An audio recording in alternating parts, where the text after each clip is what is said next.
हरिहर गांव में रहने वाला गोपाल जयपुर शहर के बड़े होटल में कुक का काम करता था, लेकिन रिसेशन के चलते उसकी नौकरी चली गई और वो शहर से वापस अपने गांव आ गया। आकर वो क्या काम करे, उसे कुछ समझ नहीं आ रहा था।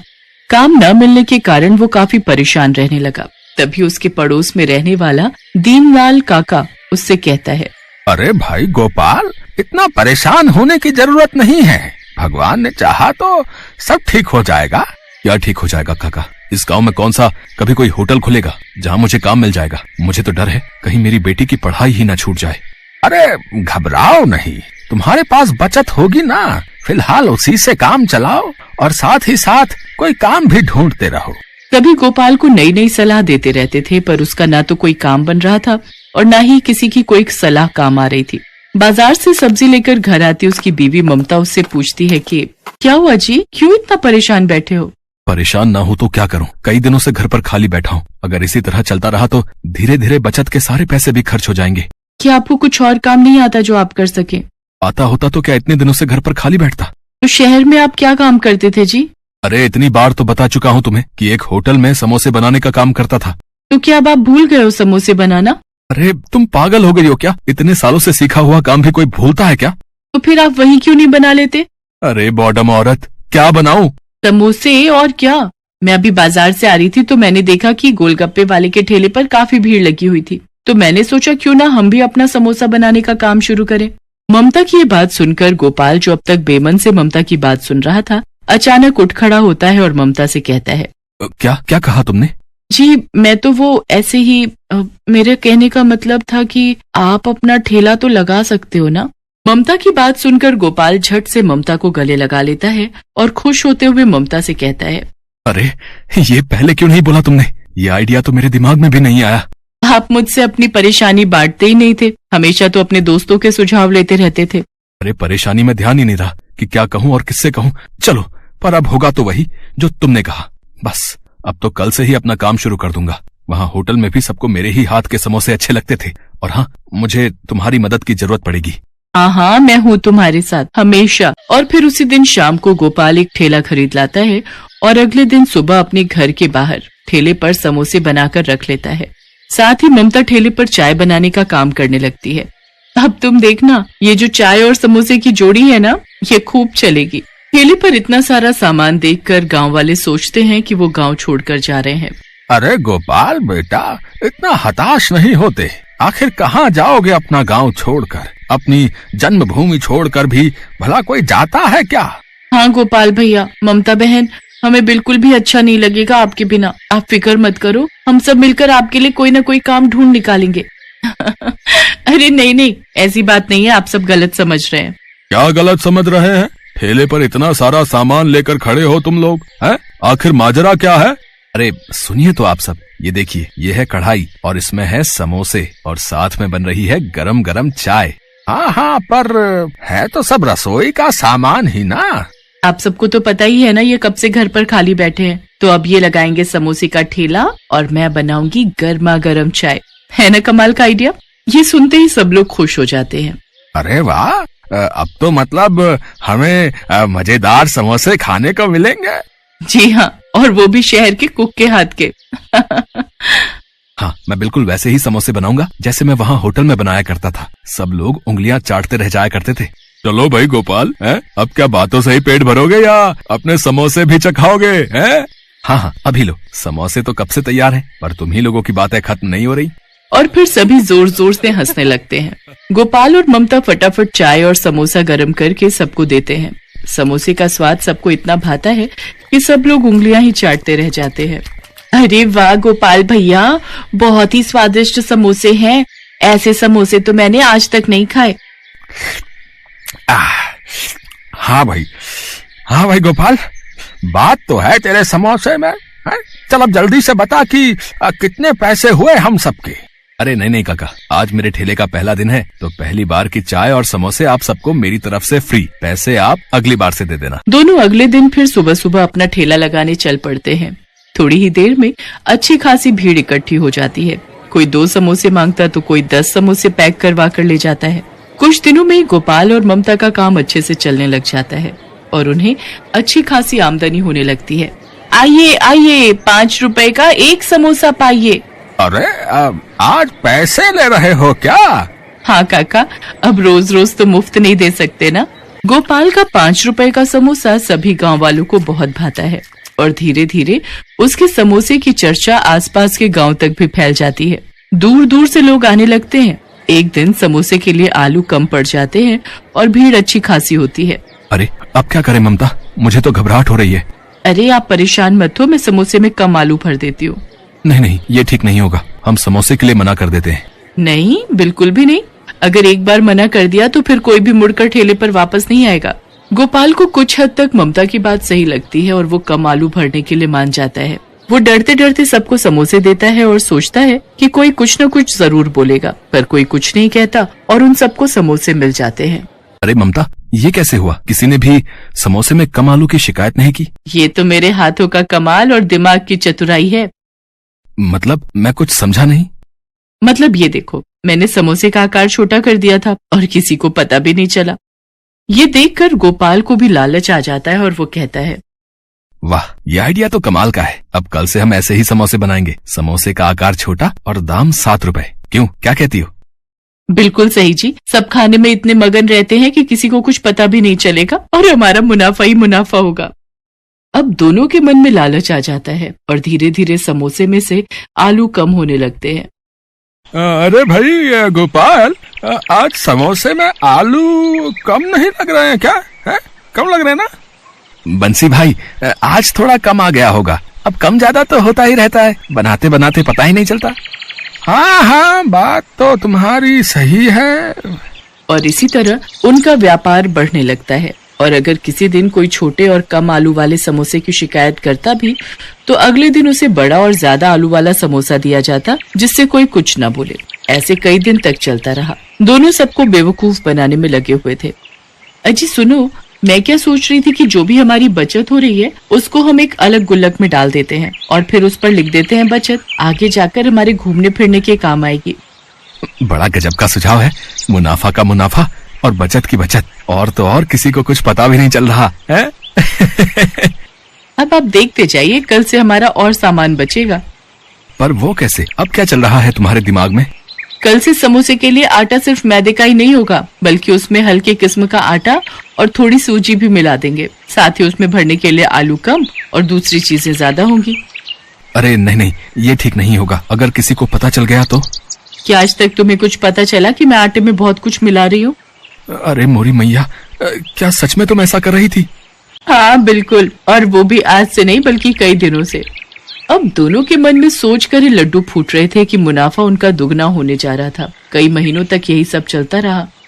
एक दिन की बात है, उनकी बेटी खुशी स्कूल से आते ही बेहोश हो गई। गोपाल ने देखा तो उसका शरीर बहुत गर्म था, उसे काफी तेज बुखार था। ममता और गोपाल भागकर उसे डॉक्टर के पास ले गए, पर उनकी बेटी को कोई आराम नहीं मिला। वो एक डॉक्टर से दूसरे डॉक्टर के पास भागते रहे। इसी कारण उनका ठेला भी काफी दिन तक बंद रहा और नौबत यहाँ तक आ गई कि उन्हें अपनी बचत वाली गुल्लक भी फोड़नी पड़ी। उसका भी सारा पैसा खर्च हो गया। फिर धीरे धीरे खुशी ठीक होने लगी। खुशी के घर आने के बाद उन्होंने अपने पैसे जोड़े तो उनके पास बस इतना ही बचा था कि उनका एक हफ्ते का राशन पानी चल सके। इसके बाद गोपाल को अपनी गलती का एहसास होता है और वो ममता से कहता है, देखा ममता, हमारी गलती की सजा हमारी बेटी को भुगतनी पड़ी। बेईमानी से कमाया हुआ पैसा जिस पर हमने बचत लिखा हुआ था वो तो खर्च हुआ ही हुआ, साथ ही इतने दिनों तक जो हमारा ठेला बंद रहा उसका नुकसान अलग। जी आप बिल्कुल सही कह रहे हो, ये हमारी गलती का ही नतीजा है। अब उन दोनों को अपने द्वारा की गई बेईमानी का सबक मिल चुका था और अगले ही दिन से वो वापस पहले की ही तरह ईमानदारी से समोसे बनाने लगे।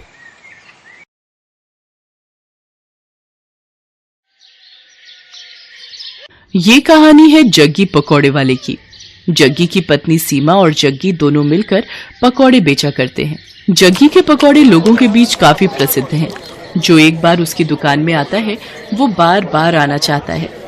पकौड़े खा लो, पकौड़े, गर्मा गर्म पकौड़े, प्याज के पकौड़े, आलू के पकौड़े, मिर्ची के पकौड़े। एक बार खाओगे बार बार आओगे। राजू और उसके दोस्त दिनकर को आज पकौड़े खाने का मन हुआ तो वे नुक्कड़ के पकौड़ों की सबसे फेमस दुकान यानी जग्गी पकौड़े वाले की दुकान की ओर बढ़ चले।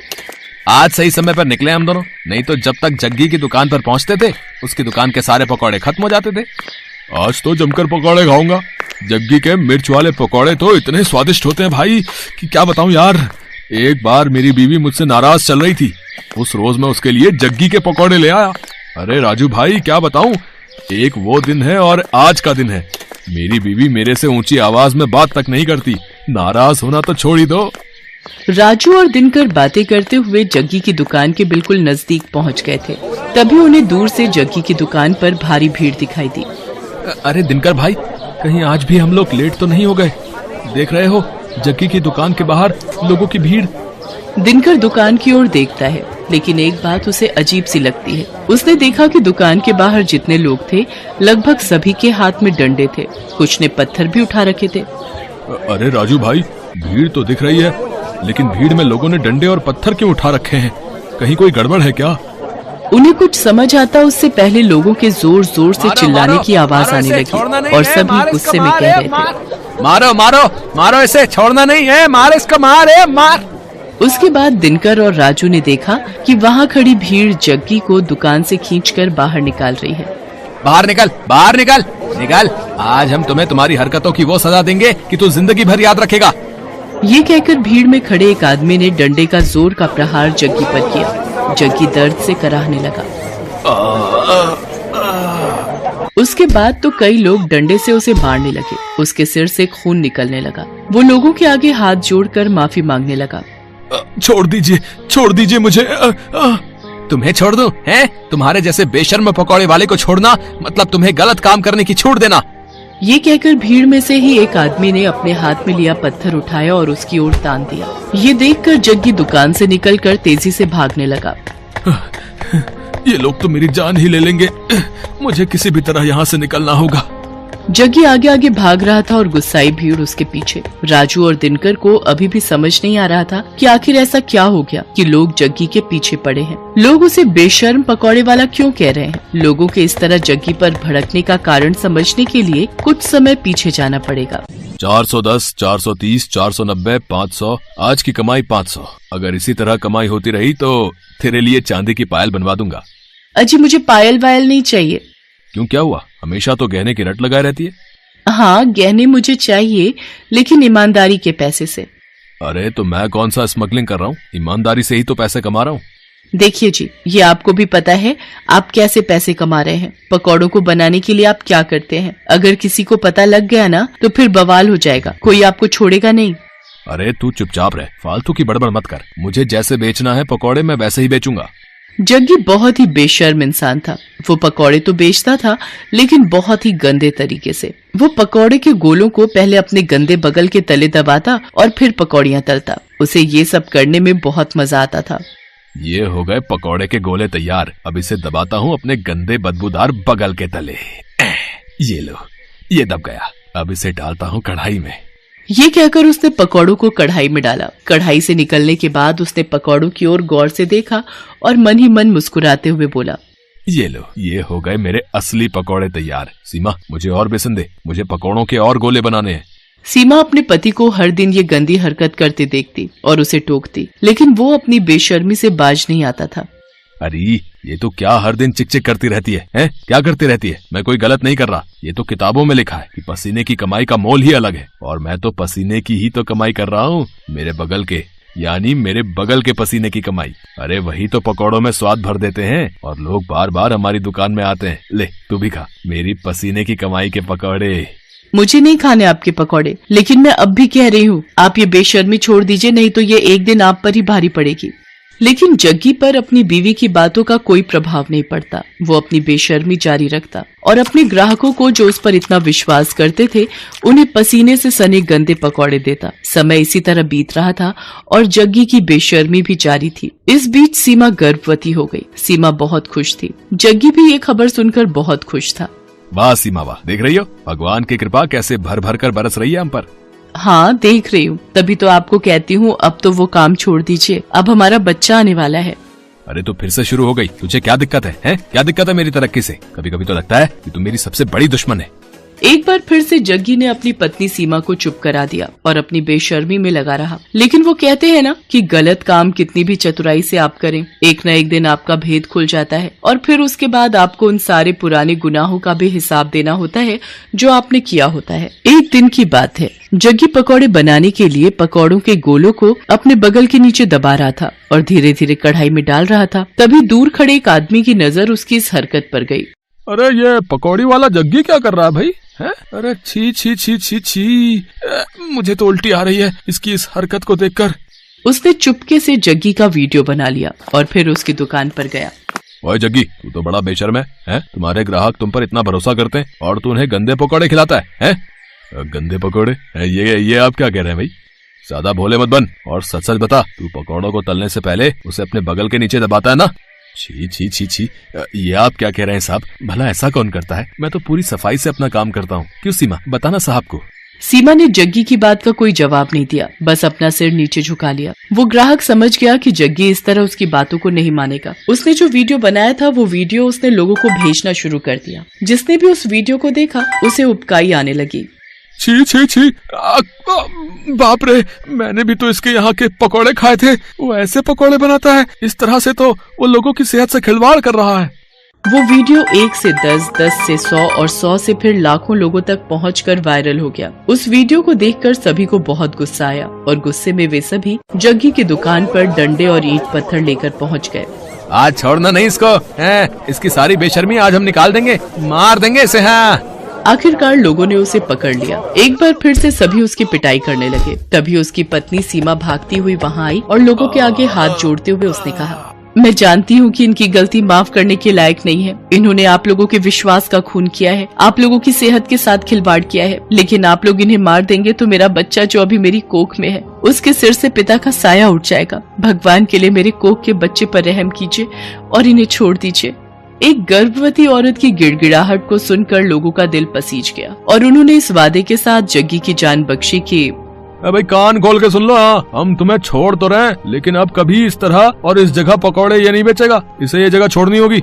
सीमा ने उनसे वादा किया। जग्गी को वो जगह छोड़नी पड़ी। जग्गी को बार बार उसकी गलतियों के लिए आगाह किया जा रहा था, लेकिन वो अपनी आदत से बाज नहीं आ रहा था। और एक दिन उसी आदत के कारण न सिर्फ उसकी जान पर बनाई, बल्कि उसे अपनी वो जगह भी छोड़नी पड़ी जहाँ उसकी दुकान बहुत चलती थी। आज जग्गी जहाँ भी अपनी दुकान लगाने की कोशिश करता है, उसके पुराने कर्म उसकी राह में आ जाते हैं। अब उसे अपनी करनी पर बहुत दुख होता है, लेकिन वो कहते हैं ना कि अब पछताए होत क्या जब चिड़िया चुग गई खेत। Best buddies. Hello friends. Thanks for watching this video. अगर आपको ये वीडियो पसंद आया है तो प्लीज लाइक, सब्सक्राइब, कमेंट्स करें इस वीडियो पर और हाँ, शेयर करना भी ना भूलें। और भी मजेदार वीडियो देखने के लिए नीचे दिए गए बेल आइकॉन को दबाएं। देखते रहिए बेस्ट बडीज।